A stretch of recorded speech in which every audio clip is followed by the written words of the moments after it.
So alam natin, sa buhay natin, dalawang puwersa lang yung naglalaban.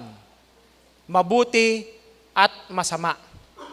Yan lang naglalaban sa atin. Sa puso't isipan natin, sa lahat ng ating gawa, laging yan. No? Kung minsan sa isip natin, meron nagdidikta, parang nagdidikta na, ito gawin mo, huwag mong gawin yan. Diba ganon? Naglalaban eh. Dalawang puwersa yung naglalaban sa atin eh. Mabuti at yung masama. Tingnan natin, sabi rito, isipin ninyo na kayo ay nasa isang madilim na silid. Kapag sinubukan mong labanan ang dilim, sa pamamagitan ng paghahawak at pagpapaalis nito gamit ang iyong mga kamay, hindi ito mawawala. Ngunit kapag ikaw ay nagbukas ng ilaw, ang dilim ay kusang mawawala.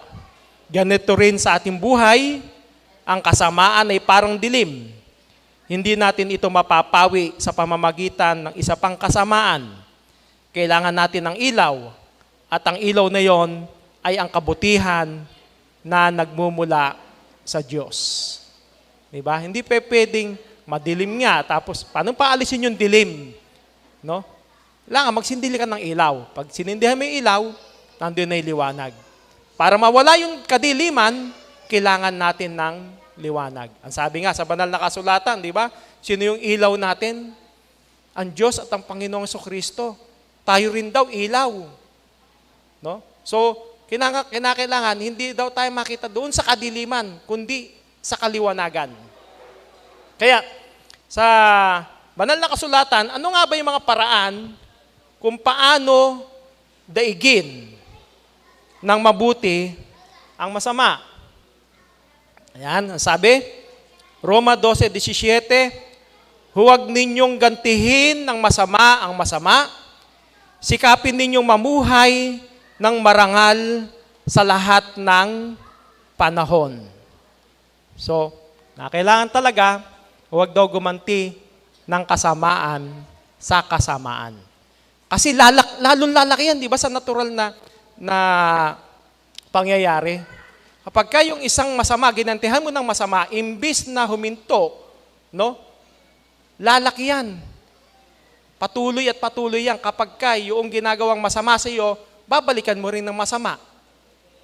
Lalaki at lalaki. Pero pagka huminto ka, binaliwala mo lang, hindi mo ginantihan ng masama, ipinasa Diyos mo, mawawalang kusa. Diba? Kasi kung minsan, nandun yung alab, yung biglang, yung init ng damdamin, diba? Pero pag nakontrol mo yon, hinga ka lang ng malalim, pasa Diyos mo,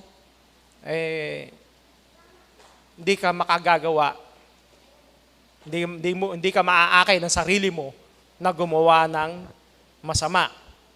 Kaya, ang tunay na lakas ay hindi nasusukat dun sa pagganti, kundi sa kakayahang manatiling mabuti sa harap ng kasamaan. Kapag pinili mong maging mabuti, ikaw ang tunay na nagwagi, sapagkat ang kabutihan ay laging mas makapangyarihan kaysa sa kasamaan. Tingnan natin, noong panahon sa matandang tipan, si Jose, no? Yung isa sa anak ni Jacob. Ilan anak ni Jacob na lalaki? 12 sila. Di ba? Pero ano ang ginawa ng mga nakatatandang kapatid ni Jose sa kanya? Nandoong siya ay gustong patayin. Inihulog dun sa balon. Gusto siyang saktan ng kanyang mga kapatid sapagkat naiinggit sila. Sapagkat nakita nilang mas mahal ni Jacob, paboritong anak ni Jacob, si Jose.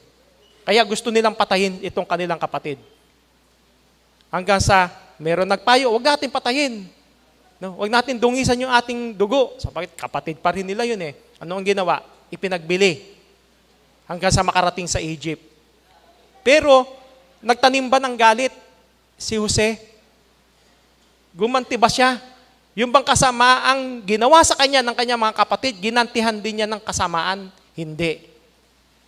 Kasi ano nasa isip ni Jose sa panahon na yun? Naging daan yun para yung bayan ng Israel mailigtas sa kagutuman. At yun ay kalooban ng Diyos. Di ba? Alam ni Jose, kalooban ng Diyos kung bakit siya naparoon sa Egypt para tulungan ang kanyang pamilya, ang kanyang bayan. Kaya hindi siya gumanti. Di ba? Tinanggap niya, nagkagutom, pinapunta pa niya sa Egypt para doon na mamuhay hanggang sa lumago sila. No? Hanggang sa dumating yung panahon ni Moises. So ipinakikita natin, talagang nandoon yung pagmamahal. Umiral yung pag-ibig ni Jose sa kanyang mga kapatid, bagamat siya ginawa ng masama. Hindi siya gumanti. Ano pa? Gawin ang mabuti sa kaaway. Datapot sinasabi ko sa inyo, ibigin ninyo ang inyong mga kaaway at idalangin ninyo ang sa inyo'y nagsisiusig. Yan ang sabi ng ating Panginoong Hesukristo. Diba? Pag-ibig at panalangin.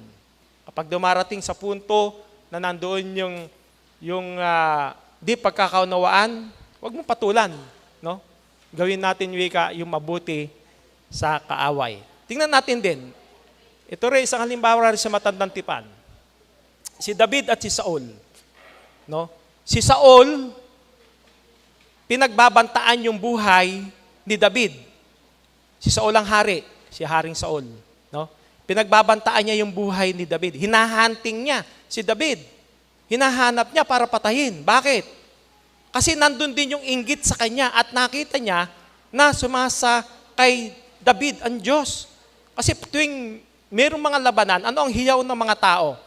Pagdating kay David, o kay Saul muna, ang sabi, yung napapatay niya, libo-libo. Pero ang hiyaw ng taong bayan, ng mga Israelita, pagdating kay David, laksa-laksa. Naiinggit doon si Haring Saul. Kaya gusto niyang patayin si David na alam niyang siyang hahalili sa kanya bilang hari. Ayaw niyang mapalitan eh. So, pinagtangkaan niya ang buhay ni David. Pero anong ginawa ni David? Nung hinahunting siya ni Haring Saul, nakita niya, doon sa malayo, natutulog si Haring Saul sa paghahanap sa kanya. No? Nagpahinga, nakatulog. Pero, nandoon yung pagkakataon na pwede nang patayin ni David si Haring Saul sapagkat gusto siyang patayin. Uunahan na niya, pwede na niyang unahan. Pero hindi ginawa ni David. Anong ginawa niya?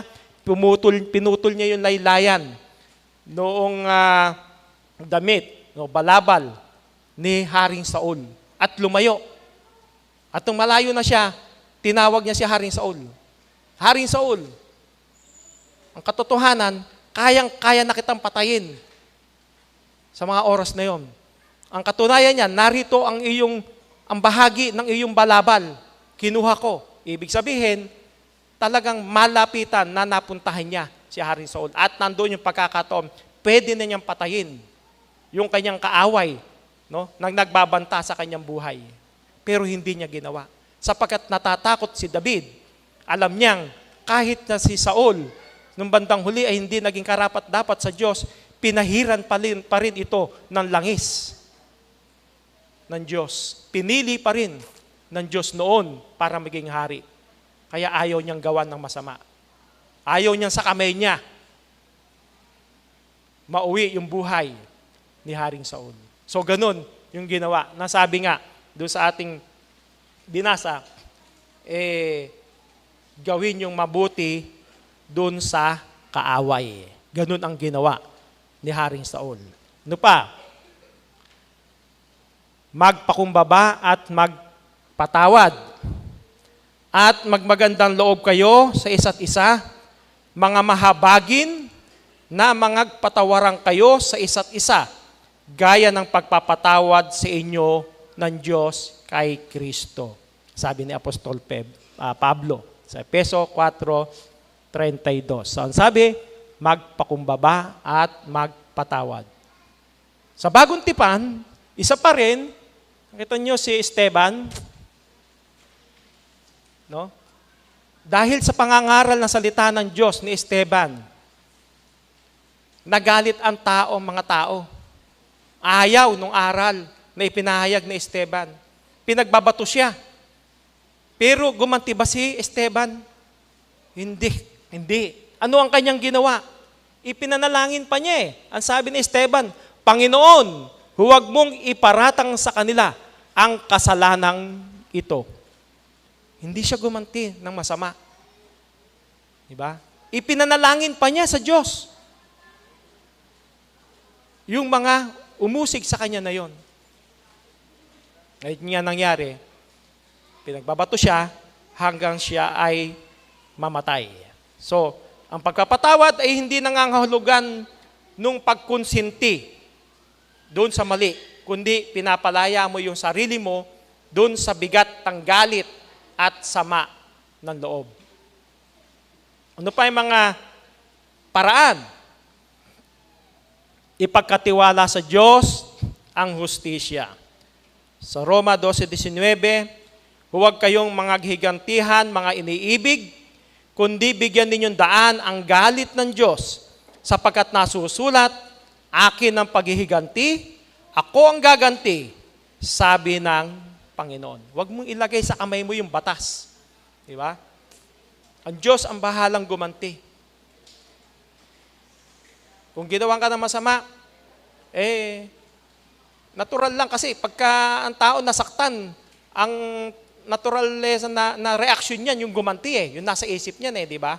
Yung reaction ng katawan mo, gaganti ka Pero hindi pala yun ang dapat. Talagang, ipasa Diyos mo. No? Ngayon, hindi naman ibig sabihin ng ipasa Diyos mo wala ka nang gagawin na lahat ng bagay na ipapasa Diyos mo na lang.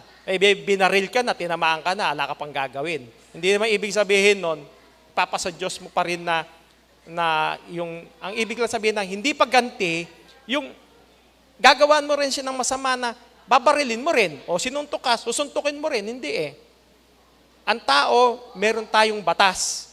No? So kung dapat na dalhin sa husgado ang kaso, o una sa barangay, ireklamo sa barangay. Ayusin ang barangay. Kung ayaw, kung mas malala, merong husgado. Kung kapatid sa iglesia, meron ding batas, utos ang Panginoong Kristo kung ano ang dapat gawin. Ang sabi ni Apostol Pablo rin, pagka ang kapatid sa kapatid, huwag nyo kang ilagay sa hukuman ng mga liko. Yung inyong suliranin, yung inyong usapin. Kung merong magkapatid sa iglesia, nagka-problema, huwag ka agad, dinemanda mo agad dun sa barangay, dinemanda mo agad sa husgado. Hindi ganon. Pagdating sa kapatid. Ano ang paraan?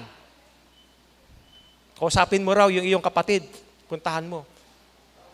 Sabihin mo sa kanya na nagkasala siya sa iyo.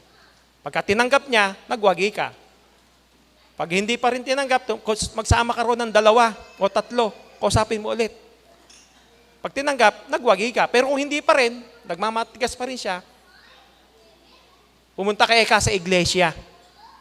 Mayroong pangasiwaan ng iglesia, doon mo idulog. At ang pangasiwaan, ang siyang kakausap. Maring patatawag kayong pareho, kakausapin kayong pareho, ng bukod muna, pagka nakita na yung problema, saka kayo paghaharapin. Di ba? Ganun may mga proseso Kung hindi kaya, talagang malaki ang ayun. Kung ayaw nyo talagang magkasundo. Pero hanggat maaari, sa loob pa lang na iglesia, sa pangasiwaan, maayos na.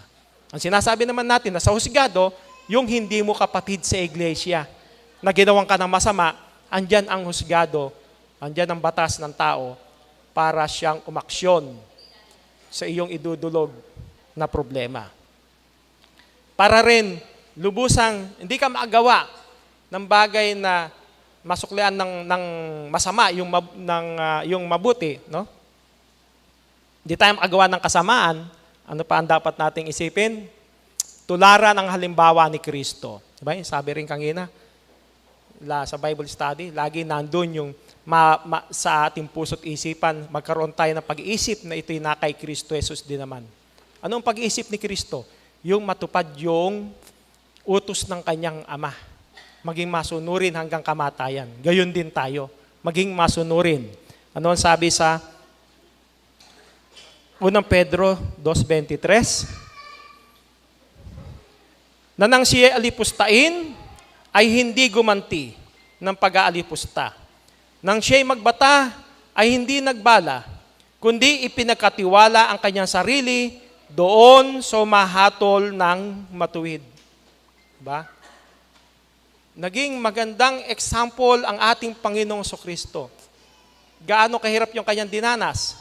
Yung alimurahin siya, yung murahin siya ng tao, duran siya, physical na talagang saktan siya, hampasin siya, ipinako pa sa krus hanggang sa mamatay. Pero, gumanti ba siya? Hindi. No? Sabi, si Kristo yung pinakamagandang halimbawa ng hindi pagganti ng masama sa masama. Sa halip na parusahan ang mga umuusig sa Kanya, ipinanalangin niya sila. Ano ang sabi ng Panginoong Kristo? Nung siya ay nakapako sa krus, Ama, patawarin mo sila. Di ba? Yun ang dapat na laging mapasa isip natin para hindi natin magantihan ng masama yung ginawa sa ating masama, kundi mabuti. Laging nasa atin yung inspirasyon na ginawa ng ating Panginoong Hesukristo. Ano rin yung tugubilin ni Apostol Pablo sa kanyang mga kapatid sa Iglesia ng Diyos tungkol dito? 12:21 ng Roma, huwag kang padaig sa masama. Huwag kang padaig sa masama, kundi bagkus, daigin mo ng mabuti ang masama. Paano nga ba natin madadaig ng mabuti yung masama? Di ba sabi ni Apostol Pablo, gaya ng sabi ni Apostol Pablo sa unang Korinto 9:27, kung daw nagkakamali. No? Hinahampas ko wika yung aking sarili at sinusupil. No? So, ibig sabihin, tayo mismo, tulad ng Bible study, pagka yung kamay mo nagkakasala, pilitin mong makontrol yung iyong sarili na huwag kang gumawa ng masama. Diba?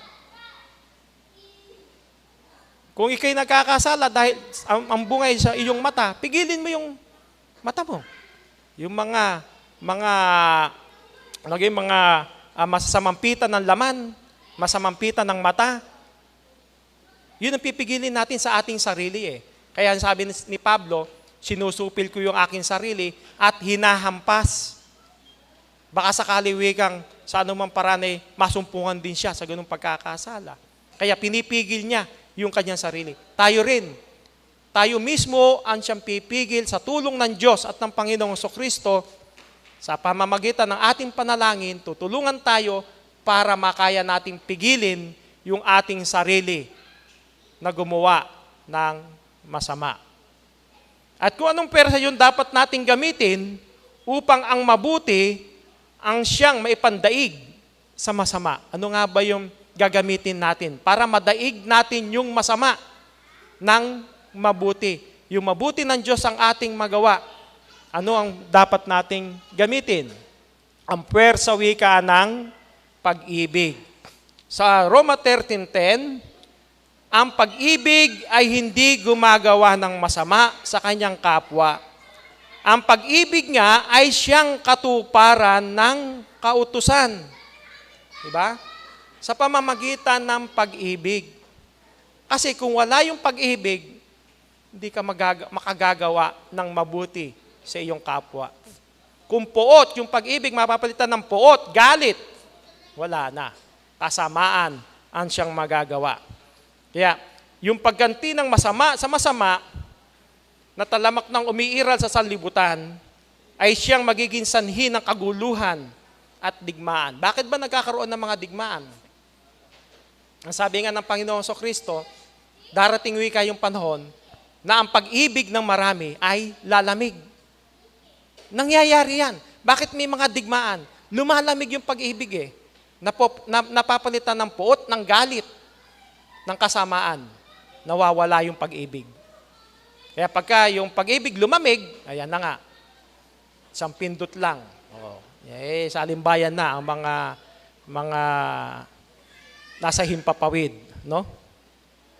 Kaya, ang sabi nga sa may tayong kasabihan na kalabisan na ang batas kung ang pag-ibig ang siyang umiiral at nasa puso ng lahat ng tao sa sanglibutan. Di ba? Pagka sa lahat ng tao umiral yung pag-ibig, baliwala yung batas. Hindi mo na kailangan ng batas. Di ba? Sapagkat yung pag-ibig, hindi gagawa ng masama. Bakit kailangan mo pa ng batas? Nasa iyo nga'y pag-ibig. Kung nasa iyo pag-ibig, hindi ka gagawa ng masama sa iyong kapwa. Bakit may batas? Kasi merong mga sumusuway, merong matitikas ang ulo. Kaya inilalagay ang batas. Ang batas ay ibinibigay upang pigilan ang kasamaan, ngunit kung ang pag-ibig ng Diyos ang naghahari sa puso ng tao, kusa niyang sinusunod ang kabutihan kahit walang batas. Sapagkat yung batas ng Diyos ang nakatimo, nakasulat sa ating puso. Di ba? Sa pamamagitan ng pag-ibig. Kaya ano pa yung dapat na magkaroon tayo? Ano ang dapat na magkaroon tayo sa lahat ng tao? Sa Roma 12:18, kung maaari, ayon sa inyong makakaya, ay magkaroon kayo ng kapayapaan sa lahat ng mga tao. No? Kung maaari, magkaroon daw tayo ng kapayapaan sa lahat. Paano tayo magkakaroon ng kapayapaan sa lahat ng mga tao? Huwag kang gumawa ng masama sa iyong kapwa. Pag-ibig ang siyang isukli, ang siyang ipakita sa ating kapwa. Bagamat talamak ang kasamaan sa sanlibutan, di tayo makakaiwas. Nandyan tayo, nandito tayo sa sanlibutan. Manalangin na lang tayo sa Diyos para hindi tayo mapahamak, kundi magkaroon tayo ng kapayapaan sa ating puso't isipan. Paano pa magkakaroon ng kapayapaan sa lahat ng tao? Magsigawa ng mabuti. Kaya nga, samantalang tayo may pagkakataon, ay magsigawa tayo ng mabuti sa lahat at lalong-lalo na sa mga kasambahay sa pananampalataya. No? Habang meron tayong pagkakataon, meron tayong buhay at kalakasan, gawin natin yung mabuti. Mabuti ng Diyos. Diba? Maging yung mabuti ng tao na alam natin talagang mabuti ng tao talaga sa yung pag-ibig sa ating kapwa. Lalong-lalo na raw sa ating kapamilya sa iglesia, kasambahay sa pananampalataya. At ano yung mabuti na ginawa ng Amang Diyos para sa tao? Dahil sa pag-ibig. Ayan. Sinugo ng Diyos Ama ang kanyang bugtong na anak. So alam natin, ang Diyos ang siyang unang umibig sa atin. Diba? Sa paanong paraan, ibinigay niya yung kanyang bugtong na anak. Dito nahayag ang pag-ibig ng Diyos sa atin, sapagkat sinugo ng Diyos ang kanyang bugtong na anak sa sanglibutan, upang tayo'y mabuhay sa pamamagitan niya. Narito ang pag-ibig, hindi sa tayo'y umibig sa Diyos, kundi siya ang umibig sa atin at sinugo ang kanyang anak na pangpalubag loob sa ating mga kasalanan. Mga minamahal, kung tayo iniibig ng Diyos, nang gayon ay nararapat na mga ibigan din naman tayo. Diba? So kinakailangan daw yung mga ibigan din tayo. Bakit? Yung Diyos na tumawag sa atin, pag-ibig Yung Diyos na may lumikha sa atin, Diyos ng pag-ibig Siya ang pinagmulan ng pag-ibig. No? Kaya yun din naman ang dapat nating lakaran, yung pag-ibig ng Diyos. Mapa sa atin din. Makita sa ating buhay na ginagawa nating pag-ibig ng Diyos. Nangag-iibigan. Ang sabi, mangag-ibigan din naman tayo.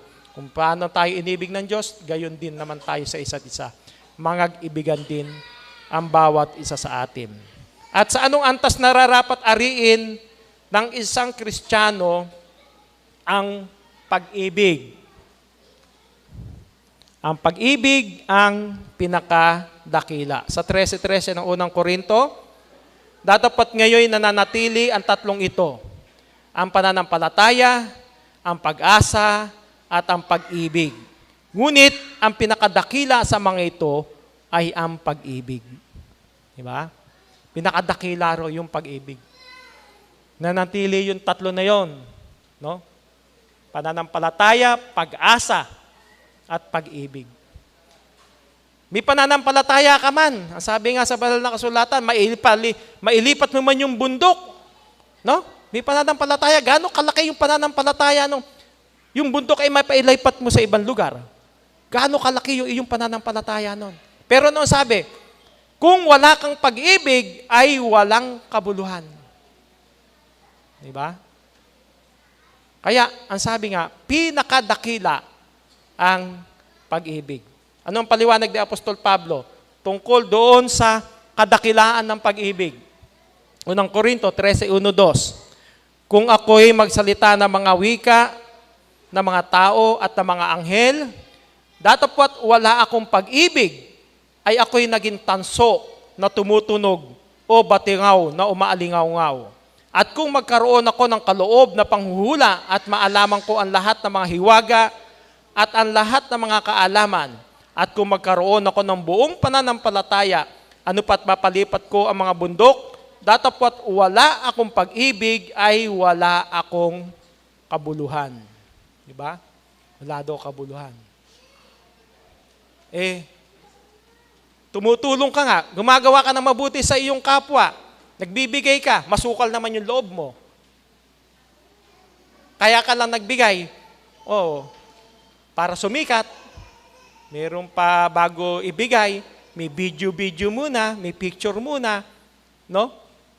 Para pakitang tao, pero pagtalikod, nangihinayang ka. Kasi pag-ibig doon, walang kabuluhan ang ibinigay mo. Di ba? Kinakailangan, ang pagbibigay din, paggawa ng mabuti, talagang nasaan doon sa bukal sa puso mo. No? Yung pag-ibig ang siyang umiral kung bakit ka gumawa ng mabuti sa iyong kapwa. Sapagkat kanino ba nagmula yung pag-ibig? Ayun. Unang Juan 4:8.